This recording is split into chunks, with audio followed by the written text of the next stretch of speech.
اچھا، اب ہم تیسرے واقعے کی طرف جاتے ہیں. ہمیں دو واقعے کلیئر ہو گئے. حضرت خضر کے واقعے میں ایسی کیا چیز ہے جو دجال سے ہمیں پروٹیکشن ملتی ہے اور ہمیں انٹر گلیکٹک اس میں بھی بات ملتی ہے؟ دیکھیں حضرت خضر کا جو واقعہ ہے وہ بہت مطلب اس سے زیادہ کیا ٹائم ٹریول کا وہ کانسیپٹ ہوگا کہ ایک تو پورٹل کا کانسیپٹ بڑا کلیئر ہے حضرت خضر کے واقعے میں. مچھلی کا زندہ ہو جانا اور مچھلی ایک سرنگ بنا کے ایک جگہ پہ چلی جانا جو نشانی تھی اس جگہ کی جہاں پہ حضرت خضر سے ملاقات ہونی. پھر حضرت خضر کی جو نشانی ہے اس کو اللہ تعالیٰ نے کہا کہ ہم نے اس کو من لدنی اپنی طرف سے ایک علم عطا کیا ہوا تھا. سمجھ رہے؟ وہ کیا علم تھا؟ وہ ظاہر ہے ایک نشانی تو کلیئر ہے اس علم کی کہ وہ ٹائم ٹریول تو کرتے تھے. وہ کیسے؟ میں آپ کو بتاتا ہوں.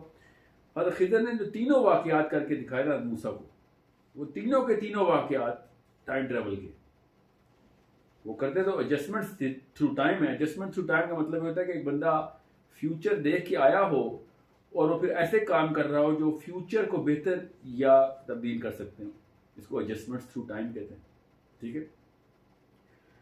کشتی والا واقعہ، کشتی میں سوراخ کر دیا خضر نے. موسیٰ نے کہا یہ تو نے غریبی کشتی کے ساتھ کیا کیا؟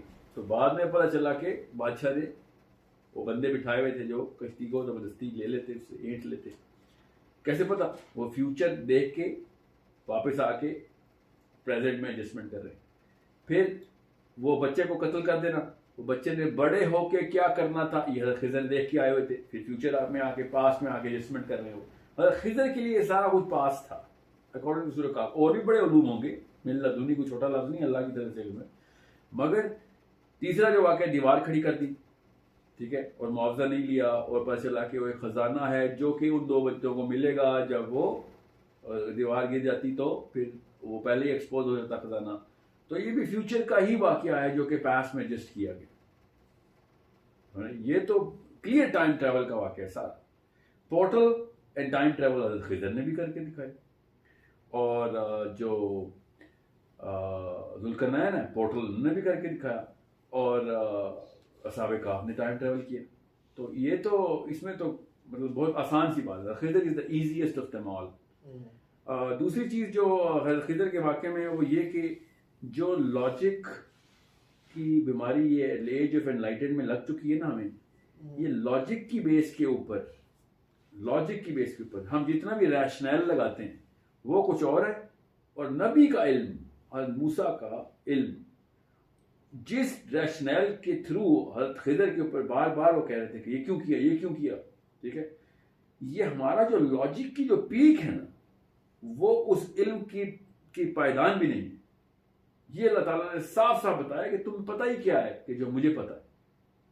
تمہارے لاجک نے جتنی بھی تعویلات نکالنی ہیں، جتنے بھی تم نے 2+2 کرنے ہیں، اس کے مطابق تم زندگی گزار رہے ہو. اور اللہ تعالیٰ کے جتنے بھی یہ نظام ہیں یہ کسی اور سسٹم کے اوپر تھرو دا بگیسٹ پاور اللہ تعالیٰ کی، جس کی اس سے بڑی کیا طاقت ہونی، اللہ کے علم کے تھرو. جب اللہ کسی کو علم دے دیتے ہیں تو پھر وہ یہ 2+2 میتھمیٹکس اور فزکس کے تھرو نہیں پھنستا.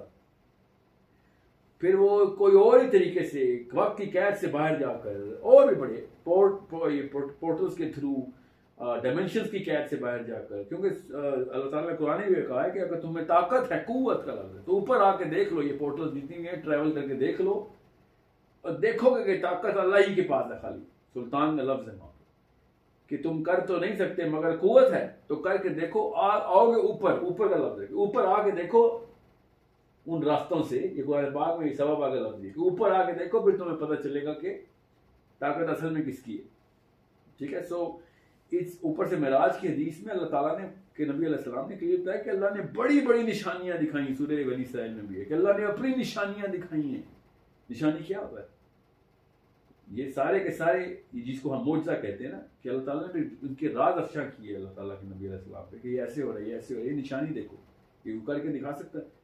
اسی لیے تو اتنا بڑا واقعہ ہے یہ معراج کا کہ اللہ تعالیٰ کی نشانیاں آنکھوں سے دیکھ کے آئے اللہ کے نبی علیہ السلام. جو سدرۃ المنتہا ہے، حضرت عبداللہ بن عباس کہتے ہیں کہ یہ چھٹے آسمان سے سٹارٹ ہوتا ہے اور 7ویں آسمان تک جاتا ہے. اتنا بڑا درخت ہے یہ. کیا کس چیز کا درخت ہے؟ جس پہ وہ مٹکے لگے ہوئے ہیں پھلوں کی، جو انہوں نے شیپ بتائی ہے، اور کس طرح کا کلر ہے، اور کون سا دریا نکل رہا ہے سدرۃ المنتہا کے. اور صاحب نے بتایا فرات کا اور نیل کا دریا نکل رہا ہے. سمجھ رہے ہیں؟ وہاں سے نکل رہا ہے دریا. یہ سارا کا سارا نظام پورٹل کے تھرو یہ ساری انٹری اینڈ ایگزٹس ہیں. اور جو بیت المعمور ہے جس پہ حضرت ابراہیم 7ویں آسمان کے اوپر ہے وہ ایگزیکٹ کعبے کے اوپر ہے. یہ سب بتایا جا رہا ہے. عیسیٰ کس آسمان میں مل رہے ہیں, ادریس کس آسمان میں مل رہے ہیں, یوسف کس آسمان میں مل رہے ہیں, ہارون یحییٰ کس آسمان میں مل رہے ہیں, اور آدم پہلے آسمان میں مل رہے ہیں ان کو. یہ سارے کے سارے معاملات بہت آسانی سے سمجھ آ جائیں گے اور بہت آسان ہو جائے گا دجال کو ڈیل کرنا اگر ہم یہ تینوں صورتوں کو کہ علم کو اکٹھا کریں اور سورہ کہف کے اوپر مرکوز ہو جائے کہ یہ نشانیاں دجال نے جتنی بھی دکھانی ہیں اپنی سورہ کہف پہلے دکھا چکی ہیں ہمیں. اور اس کے تھرو اوپر سے ایک اور چیز جو آخر میں بتاتا چلوں کہ اللہ کے نبی علیہ السلام نے کہا دجال کے دور میں پہاڑوں کا رخ کرو. پہاڑوں میں کیا ہے؟ پہاڑوں میں بتاتا ہوں کیا, جتنی بھی وحی آئی ہے نا وہ پہاڑوں میں آئی ہے. ٹھیک ہے, اللہ کے نبی علیہ السلام کو, اور جتنی تو نہیں, مطلب جو فرسٹ انٹری ہے. ٹھیک ہے, حضرت عیسیٰ یاجوج ماجوج سے بچ کے کہاں بھاگیں گے؟ پہاڑ پہ بھاگیں گے. پہاڑ تک نہیں چل سکتے وہ. ہم نے تو ابھی کہا ذوالقرنین نے پہاڑ پہ دیوار بنا دی ہے, تو وہ تو پہاڑ نہیں چل سکتے. اس کا مطلب ہے سوچیں نا صحیح, کون سی جگہ پہ جا رہے ہیں عرب میں, کون سی ایسی K2 کی پہاڑی عرب میں جو یاجوج ماجوج نہیں چل سکتے. پہاڑوں کے تھرو دجال کو اللہ کے نبی صلی اللہ علیہ وسلم نے ہمیں کیوں کہا پہاڑوں پہ جاؤ؟ سارے گاؤں اور قریے میں جائے گا, ہر شہر میں جائے گا. ہمارے علاقے کے سوات کے پہاڑ نہیں چڑھ سکے گا وہ. یہ پہاڑوں میں اور سورہ کہف کے کمبینیشن میں یہ بہت آسانی ہو جائے گی ہمیں کہ we will be able to find out those doorways through which we can escape, not fight مگر اسکیپ, بھاگ سکیں گے ہم اس کی پہنچ سے باہر. اور یہ ہے اصل میں ایک انداز دیکھنے کا سورہ کہف کا, جس سے سمجھ آتی ہے کہ جس طریقے سے سائنس ترقی کر کے آگے جا رہی ہے, جس طریقے سے دجال کی طاقت کا اللہ کے نبی علیہ السلام نے بیان فرمایا, اسے صاف سمجھ آتی ہے کہ وہ کوئی اچھا دوسری ایک چیز میں مس کرتا ہوں ہمیشہ, یہ جو دجال کے گدھے کے کان ہیں, یہ دجال کا گدھا دابت الارض کی طرح کا ایک دابہ ہے, ایک کریچر ہے جو کہ کسی اور پلانٹ سے اس نے پکڑا ہے یا کسی اور ڈائمینشن سے لے کے آیا ہے اور وہ ٹریول کرتا ہے. یہ زبردستی ہم نے گدھے کو جہاز کیوں بنایا؟ واہ, کچھ سوچیں نا صحیح نا, کوئی گدھے کی مثال کیوں دی اللہ کے نبی علیہ السلام نے؟ تو ہم سمجھتے ہیں کہ وہ انالوجی ہے, وہ میٹافر ہے, سملی. گدھا ہی ہوگا. سالے کی اونٹنی بھی کوئی عام اونٹنی نہیں تھی, وہ باقی کی اونٹنیوں سے 100 گنا بڑی ہیں.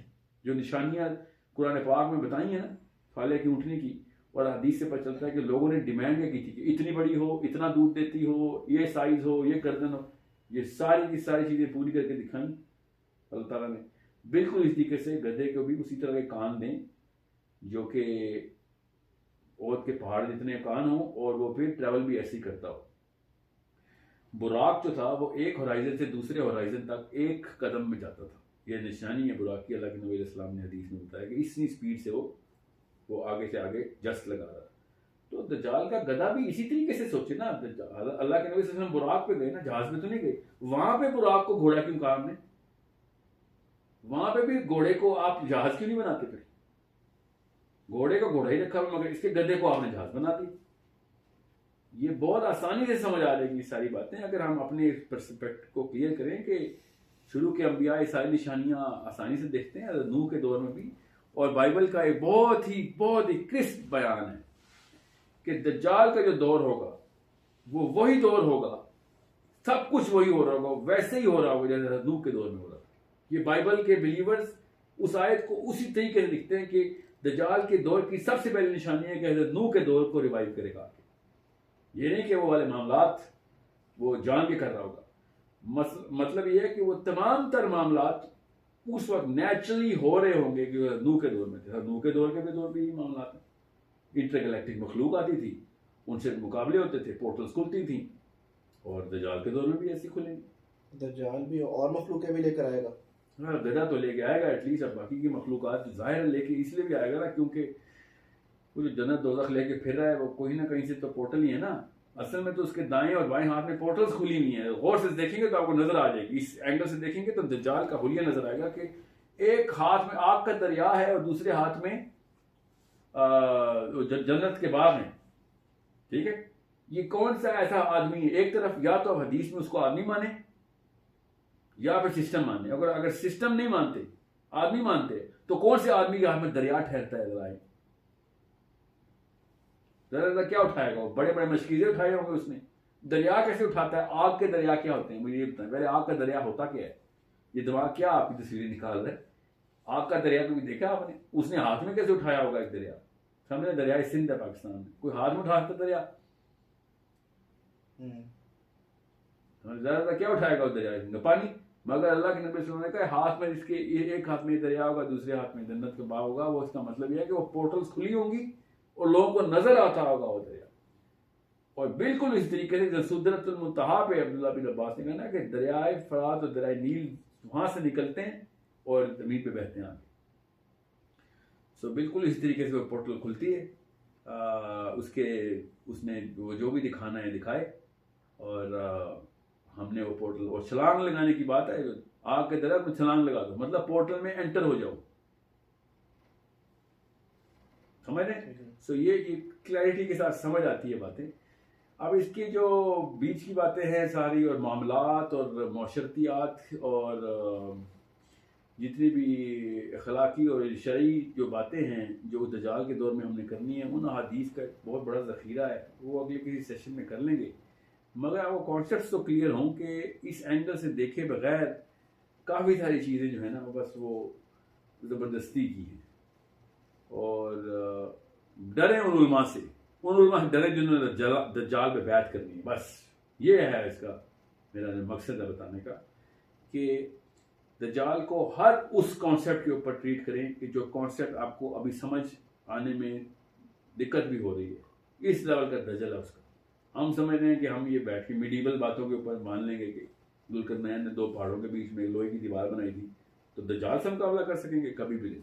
دجال سے مقابلہ کرنا ہے اپنی امیجنیشن کو اسی لیول پہ رکھیں کہ جس لیول کے اوپر آپ کو عجیب و غریب لگنی شروع ہو جائے. اللہ تعالیٰ کے نبی علیہ السلام نے ارشاد فرمایا کہ ابھی اسلام غربا کے ہاتھ میں، پھر عمومی بات ہو جائے گی، گھر گھر میں پھیلا ہوگا.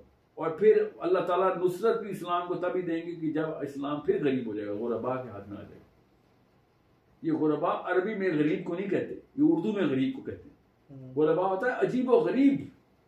ابھی میری باتیں جو آپ کو عجیب و غریب لگ رہی ہیں نا، یہی ہے معاملہ جو کہ میں بتا رہا ہوں. اسلام کی نصرت آخری دور میں، دجال کے دور میں، وہ عجیب و غریب قسم کے کانسیپٹس نہیں سمجھ آنی. سو اس کو اسی طریقے سے دیکھیں گے تو کافی ساری چیزیں جو ہے نا وہ اپنے جو پزل ہے کمپلیٹ ہو جائے گا.